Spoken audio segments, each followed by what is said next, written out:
พี่น้องเลยตกพากันมาห่วมมาอย่างระบาดนี่เริ่มแล้วพี่น้องเลยเตรียมจะไปอันแพบุญเนาะสาวแม่ชาพันเพิ่นกระปุกมาเต็มแต่แก่ในโฮมเพิ่นพี่น้องเลยออกมาแล้ว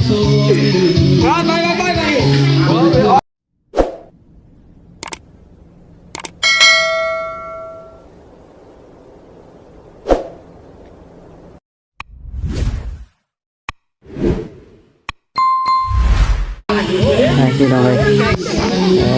ตกพากันมาห่วมมาอย่างระบาดนี่เริ่มแล้วพี่น้องเลยเตรียมจะไปอันแพบุญเนาะสาวแม่ชาพันเพิ่นกระปุกมาเต็มแต่แก่ในโฮมเพิ่นพี่น้องเลยออกมาแล้วสิชวนกันไปอันแพบุญต่อบาทจะท่าเด้อพิษของคอยเด้อเจ้าจะท่าเอาชาเนี่ยหอมยังเล่นพิษได้ฮะสิไปแล้วป้าเอาบอกสิไปเลยมันคือว่ายุ่งเอามาช่วยเอาหน้าทางนี่คันเห็นเลือดได้แล้วจ้าเลือดไหนเลือดตุ่มเห็นอยู่เจ้าควักเอาเห็นอยู่ดอกเห็นสิพากันหล่อลงทางใต้อยู่บอกไปทางนั้นพุ่นแล้วเนาะบ้านหงบ้านพุตูมพุ่นแล้วบ้านพุ่นดอกเดี๋ยวว่าจะเข้าไปในเมืองก่อนเข้าไปในเมืองก่อนบ่เมืองก่อนไปแผ่บุญพี่น้องเลยเอาบัดนี้เนาะคือสิม่วนเนาะเอาไปพี่น้องเลยซอยกันโอ้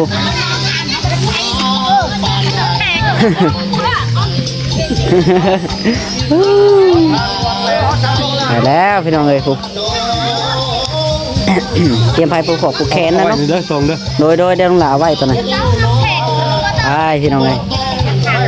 เปิดเพลงอีกมีแต่ผู้มักม่วนครับบ้านไปน้องหลาบ่ได้ไปน้ำเพิ่นดอกพี่น้องเลยอยู่อนามัยให้จะเพิ่นไปเนาะตามผู้ใหญ่เพิ่นตัวนี้เบิ่งเด้ออย่าต้นลมเด้อลมพัด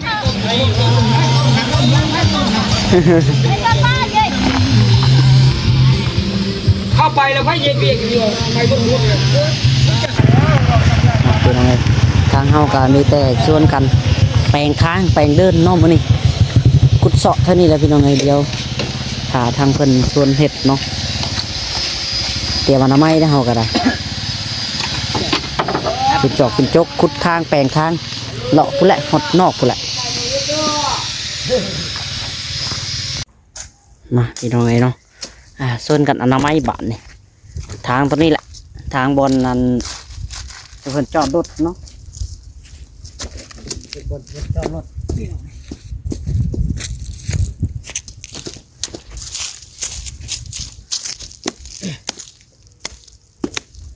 มีแต่น้ำแทงอยู่เนาะ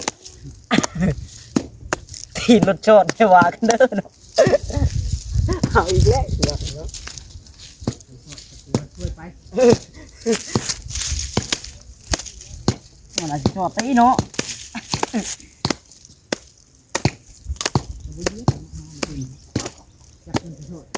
ปกติบทจอดรถมีกูชิพากรถได้กูชิทำอันเห็ดบทข้อพักรถนี่ค่ะเดี๋ยวทางหน่อยอ๋อมีแต่หนามทำยากคือได้ทำถ้ามันหักเลยพันมาเดียวหักจับลอยเนาะหักบนคอเขาจอด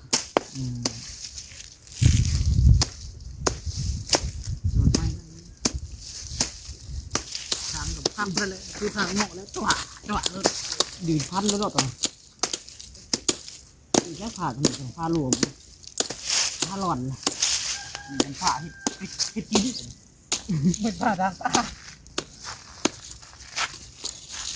โอ้แดดดีพี่น้องเอ้ย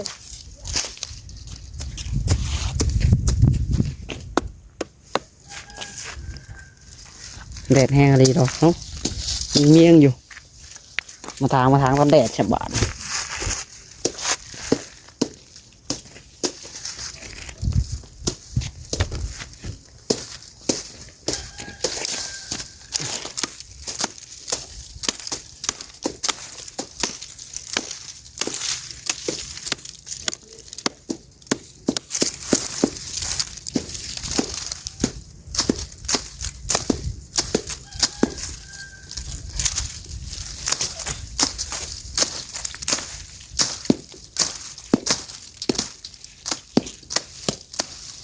เย็บผ้าก็เข้าคักเลยบอกแบบ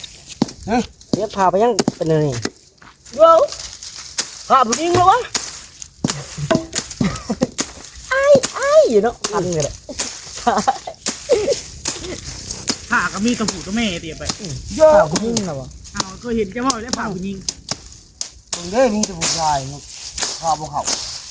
เอาละผู้หญิงผู้ชายขั้นบุคคลไปไม่ใช่เขา ไหว ตัวมันดูแล้ว ผู้ชายยิ่งแต่เนาะ เบิ้งกันจุดกันแปลง พี่จุดจุดรถกองในกองไหนกัน เขาก็โทมกันน้ำเลยบ่จุดไอ้พันได้ จุดที่ผ่านได้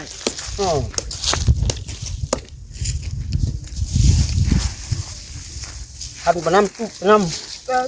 เขาก็จะปุ๊บกันแล้วของวันไทย นอนเนาะ ทางเลยจะจุดเลยต่อไม่ทางเขาทำได้หยิบจุกเจ้าเอาวัดออกไหม เอามาว่ะ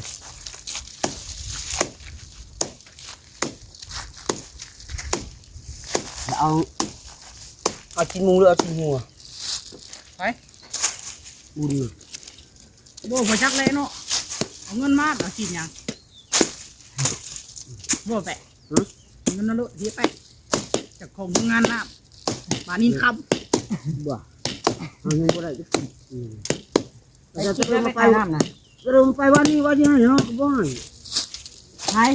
ก็ลืมอ่ะเราก็บ่ให้ก็ให้เราได้วันนี่ แล้วว่าเอาเป๊ะบอกมาเอา มันใส่งานว้าวเอาไปบอกมาเอาได้ เราว่ารีบคืนนี่ นู้น แล้ว บ่ ว่า ได้น่ะเฮาบ่เฮาบ่ได้จะกิน แล้วว่าลุงไปเอาเงินแหละเป๊ะบอกว่ามาเอาเงินถามเราบ่เชื่อ แต่บ่อยากได้เนาะ ถามเราบ่เชื่อเฮาถามว่าเฮาเอาคนเดียวเขาว่าท่านยินคนเดียวสิหรอ เราว่าเราว่าได้ เราว่าเป๊ะบอกว่าลุงเอาเงินแล้วเราบอกแต่เป๊ะบอกมาเอา มาว่าไปทำเบิ้งเถอะเรามี เป๊ะบอกว่าลุงเอาเงินแล้วเราบอก จะได้แล้วกันได้เงินเลย บ่จักห่อแป้งบ่นั่นบ่ได้จะกินมาแล้วเรียกเขาสิ เดี๋ยวเดี๋ยวน้องเขาจะอยู่ได้ว่าให้เขาเอาว่าเช่นนึงก็เอาเขา เราจ้างเต้นกีบ เราจ้าง500 เราบ่ได้มีเงิน เราก็ได้ส่งเฮ็ดที่เฮาได้เป็นคนให้ เราบ่มีเงินเอาได้เราก็ไฟตายอยู่ ขัดเนาะ เรื่องจะเป็นไทยว่าไฟป่าเฮ็ด แบบแบบนี้เขาก็กูจะเห็นน้ำเนาะมึงบ่ให้เขา แม่นี่เขาเบิ่งทันทีเขาเห็นนะไป ฮะ เขาบ่เบิ่งเลย เวลานอนดึกเป๊ะว่าจะสี่เลยเสียใจด้วยบ่อยแล้ว เดี๋ยวนอนดึก เท่าเลย โอ้ เหยียบมือใจกูก็นั่นเด้ เรานอนดึกที่นี่แล้วก็เป๊ะว่านี่เราหายแล้วยังมาบ่หาย บอกว่าให้เอาไปอีกอยู่บ่ให้เงินหรอก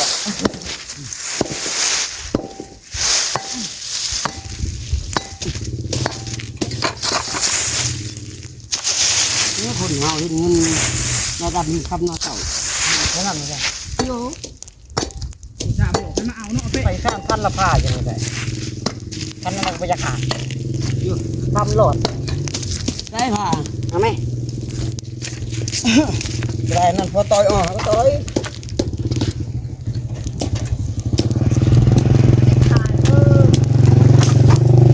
น้องตัวยังอันนี้อยู่พี่น้องเอ้ยเอาติดรถไปส่งเขาเจ้า ยืมติดรถเขาได้บ่นะติดรถแตกมือแก่พื้น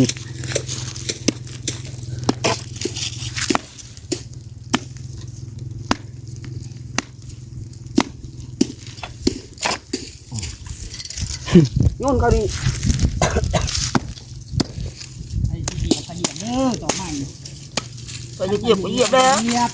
อยู่บ่อยู่กันมาทางปลายเขาเลย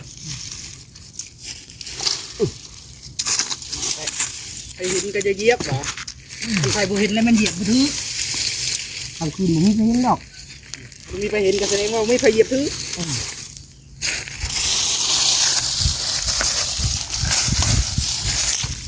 ว่าโตไปให้งวดอันเนาะ โยลุนเลย ลุ้นกันแล้วแต่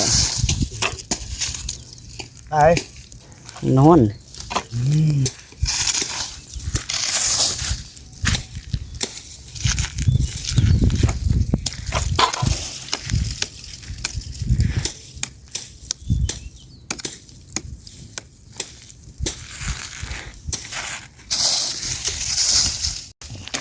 บักน้ำนี่สั่นบัด อยู่กินยาก็ไม่ได้ยังมาย ำดอกเอาไป ดำเลยบุเลย อย่าดำแหล่ได้ไหมสมงเอ้ย เบ้าสิเป็ดของเพิ่นเดี๋ยวนี้เพิ่นมีผู้สาวอยู่งานในแบบนี้แหละ อย่าดำเนาะ ยันดำยันแหล่เลยยันแต่บ่รอ ทางไว้ก่อนพี่น้องเอ้ยเนาะสิได้บนจอดรถจอดล่าง มีแต่น้ำแทง มีแต่น้ำแท่งใครอยากจอดก็เข้ามาได้เด้อวันนี้เนาะพอแห้งอีกแล้วเนาะ เข้าเบิ่งคลิปโอ้ผมเป็นตาเข่าเลยเราอะ เข้าดอก มันก็เอาดอกจะได้ติดรถก็ชอด กลุ่มขายมันจะพาสาวทุกมือ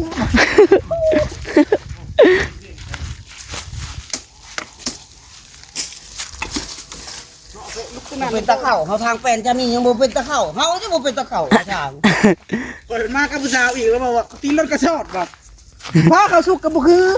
โอ้เป็นจำเป็นได้บด มือบุญนี่คนให้กับ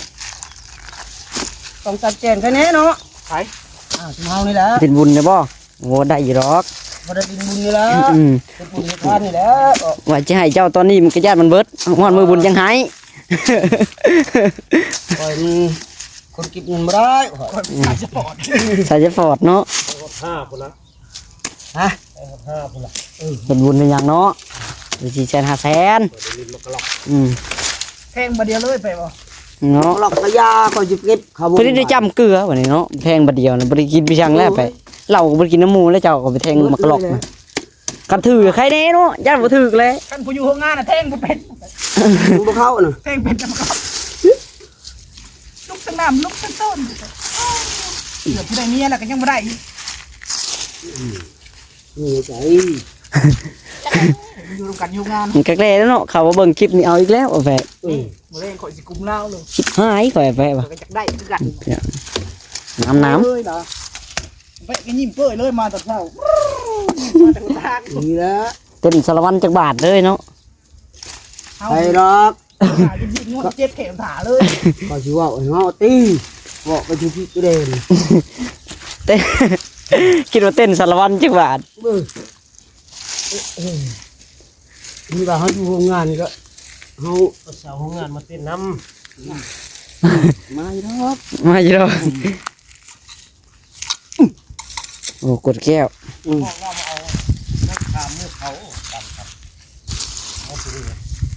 อะยะก็ ในขามอันนี้ให้เรามาเผาและปั่นกันเขาเตา บอกเขานี่นะเออแม่นี่แหละ แม่ไป ไม่มาข้ามตัวเขาบักเลย มาเข้าเตาน่ะ เออ ปันกันดังเนาะ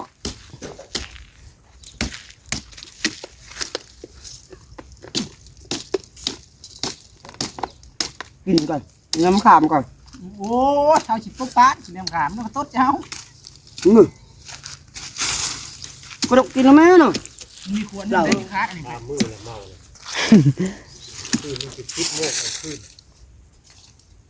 งานกินก้อนยังมื้อกัน รีบ จะนอนลงเขาเปล่าเข้ากินเหล้าของประเทศ ย่างกับพ่อเอาก่อนนะ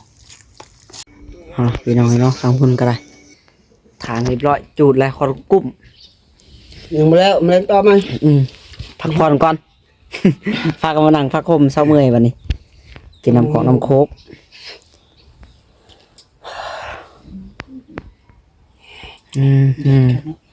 แดดเปรี้ยงเลย เล่นคันกินหน่อยนะคืออะไรนะ แค่ไม่ใช่เนาะซอย3คนเอาคนประกันยังแสนตกเป็นเต็งเพื่อนพอประกันนักเฮานางเล่นจะแต่งยังเป็นการเพิ่นฮักสิบ่ ก็นั่นผู้บอกตัวเจ้าดีบ่ ฮะ บอกได้ไหม พอยัง จังเลยจีบอกยังก็ได้ว่ายังนี่ตายชื่อดิ ถ่ายสิถ่ายเบิ่งเจ้านั้นเจ้าบอกไว้เจ้าหยาดดำเนาะคอยไก่ซีเบิ่ง แต่ยันดำนะจะชุดดำอยู่ ตากแดดยันดำไปเลยเราบอกโอ้ยแห้งดำแล้วข่อยแล้ว กาแฟ